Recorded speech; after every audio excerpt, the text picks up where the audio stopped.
Howdy folks, welcome back to my YouTube channel. I am your host, the Mighty Bjorn, and this is going to be a Mighty game review. This is going to be kicking off a short series that I'm going to do for the month of October. Essentially, I'm going to do reviews, try and get one review out a week featuring some type of horror-themed game. Today's review is going to focus on the Resident Evil HD Remastered. Now, that being said, I've played a hell of a lot of Resident Evil Director's Cut on the PlayStation. It was one of my favorite games on the PlayStation, right up there with Resident Evil 2. Actually, I enjoyed Resident Evil 2 more than Resident Evil, but that we're not going to split hairs on that too much. However, this is actually based off the GameCube version, which was a remake of Resident Evil Director's Cut, and it actually had quite a few changes. Some I feel for the better, some not so much. Now, mind you, this is the first time I'm actually playing this version of the game. And I'm talking not even, I didn't even have it for GameCube. I had a GameCube version of it. I bought it when my wife got a Nintendo Wii. And I never played it. And so, like, here I am. It's been like 20 years since I've played the first Resident Evil game. And wow, does this really take me back. I mean, this takes me back to, like, the 90s. We're talking, like, 1996. That's how far this game goes back. Now, that being said, this version of the game, the GameCube version of it, its initial release was actually in 2002. The publisher and developer is Capcom. Now, really no change in the main story. You're a member of Alpha Team. You're either playing as Chris or you're playing as Jill. And you're searching for members of Bravo Team, STARS Bravo Team, who was sent to investigate a series of murders and disappearances in the woodland area of Raccoon City. And essentially, your team is being sent in to find them. Now, let's get into the juicy bits. The graphics are dated, but honestly, fine. Now, I do believe, if I remember correctly, I saw that this remaster came out in 2007. I'm probably incorrect. But even for 2007, and even considering 2002, it's actually not really that bad looking. It's honestly, it's a lot better than Resident Evil Director's Cut, which was, well, like I said, 1996 on a 32-bit system. Sounds are generally fine. The only sound I didn't really like is when you drop the magazine. It didn't sound right. It didn't sound natural. Understand, I am a gun nut, so I know what dropping and reloading dropping a magazine and reloading a handgun sounds like. And while the reload sounded fine, like when she do the slide release, which doesn't always make sense, by the way, but the magazine, when it would hit the ground, it didn't sound right to me. Dialogue can be skipped. I can't complain about that. I find that as a little bit of a bonus, but it doesn't really matter if you're going to do like a solid playthrough and you want to hear all the dialogue and stuff of that nature, but it is a bonus. The cool thing about this is, and I wasn't sure if this was going to be the case because, like I said, it was on GameCube, but there is no autosave feature. You're still using typewriters to do your saves. So you have to go to specific locations in the mansion, or, well, there's other parts too, but there's the mansion, the lab, whatever, and there's actually specific locations, and you need an ink ribbon to actually save your game. That's actually something I'm not used to anymore. Used to the modern gaming, a lot of the games now, they have autosave features. Even the ones that have like a manual save feature, you just save it. You don't have to do anything, so on and so forth. So it was actually a nice change of pace and kind of filled that nostalgia of actually having to use an actual legit save location. Now, the survival elements, I'm going to, it still has the old survival elements. You got to figure out, you got to try and come up with a combination of gear for the offensive, as well as medical equipment, plus be able to carry and pick up other items, so on and so forth. And honestly, I find the best way to run the game is to be stripped down, if you get my drift. The less equipment you have, the better. But you still got to kind of figure out what's going to be the best way to go. And thinking ahead of like what task you're going to do, what area you want to unlock, what items you're going to go for, can help you set that up, and also can help shave time. Now, there is trunks. There's storage trunks, storage crates, but they're also in the save rooms. So you're still, you can put a ton of items in those crates, but you're still limited to, if you need an item that you're not carrying but it's in your crate, you still have to maybe run across the map to get to that chest so you can actually pick up the item that you do need.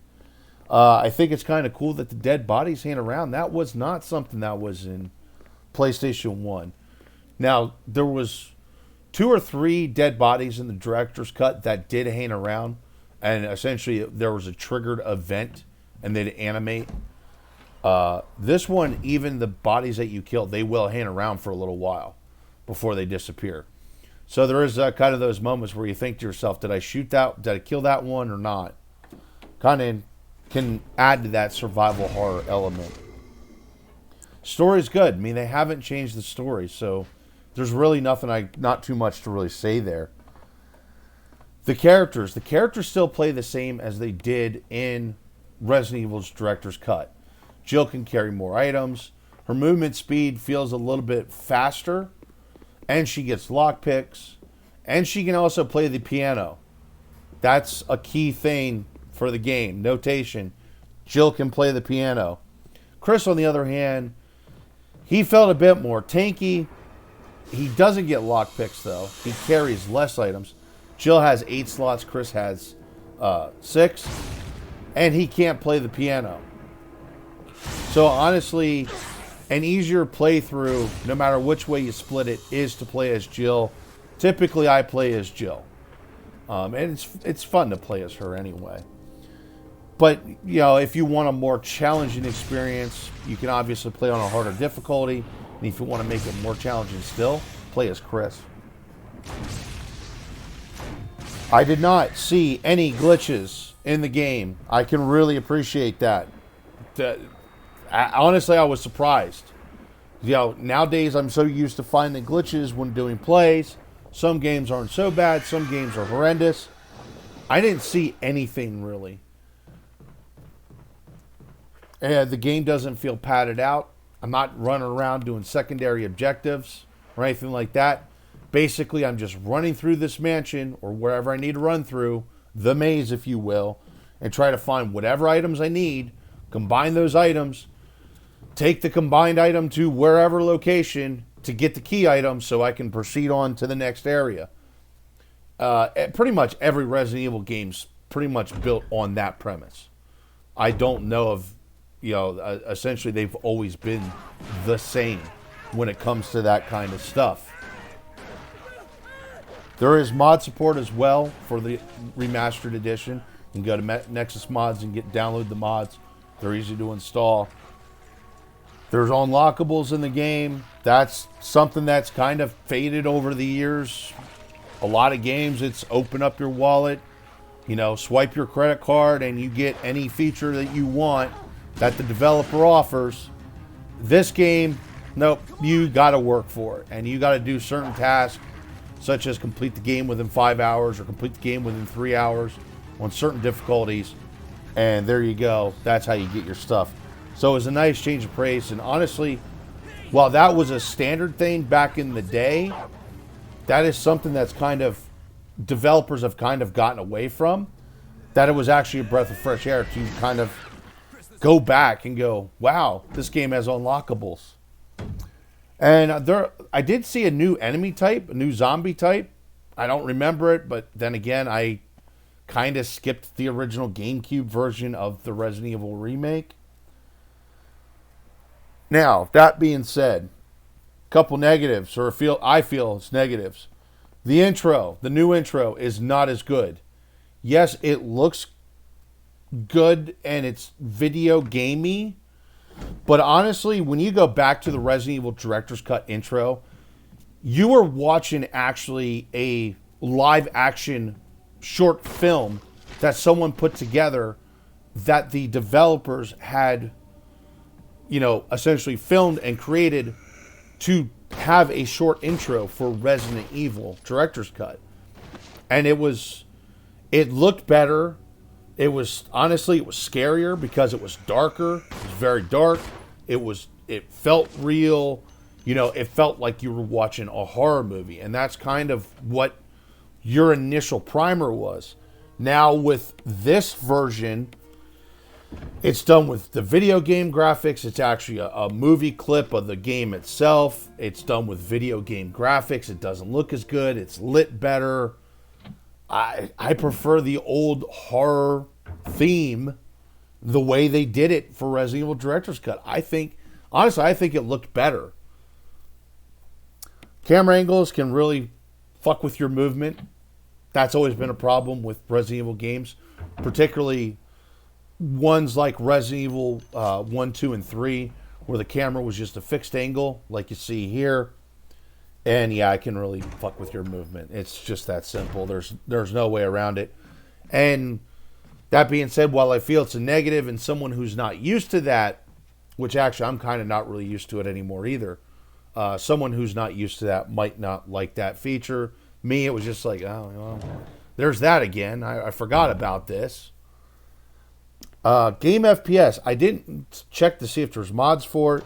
I didn't check to see if I could edit the files or anything like that. But the game is locked at 30 FPS. I should be able to rock this game at 60. There's not really a whole lot in the way of graphic options either, just to be honest.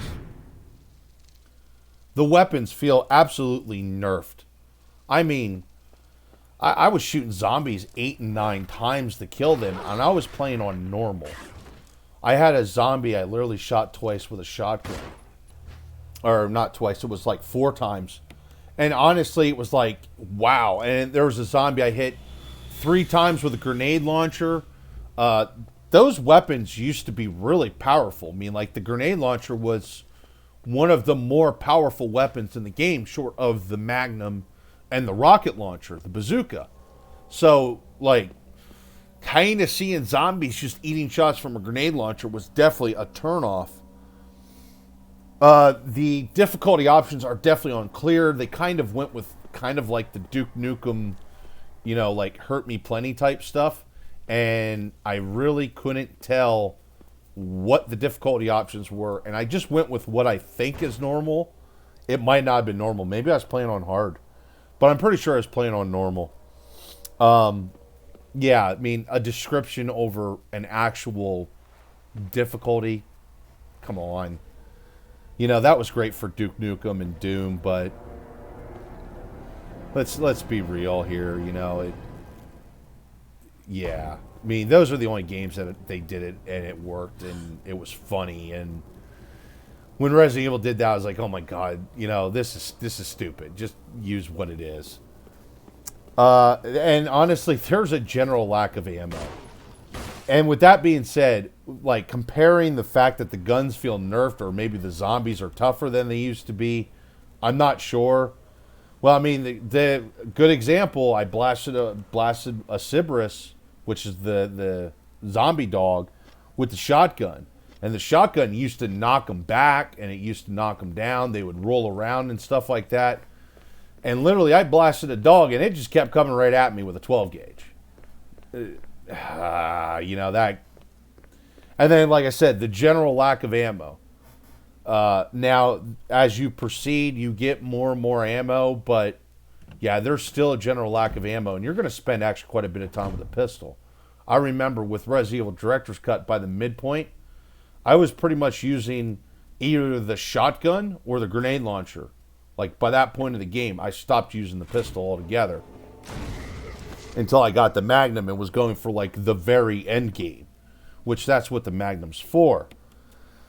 So, honestly, I think the devs must have had a meeting sitting there going, hey, I got a great idea. We're going to make this game a lot harder. Unnecessarily. We're going to nerf the guns. Yeah? Well, that's not too tough because they still got a lot of ammo. Oh, we're also going to reduce the amount of ammo we had. Brilliant!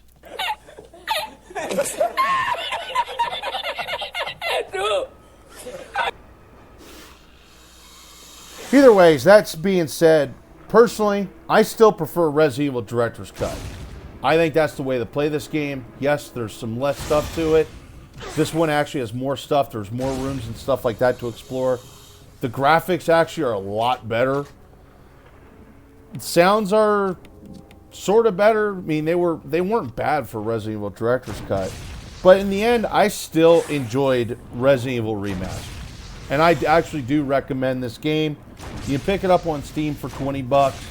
If you wait for a sale, you can probably pick it up for about $5. That's actually what I grabbed it for.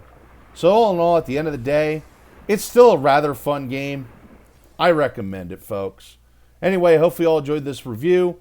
Thank you very much for tuning in, and have yourself a wonderful day.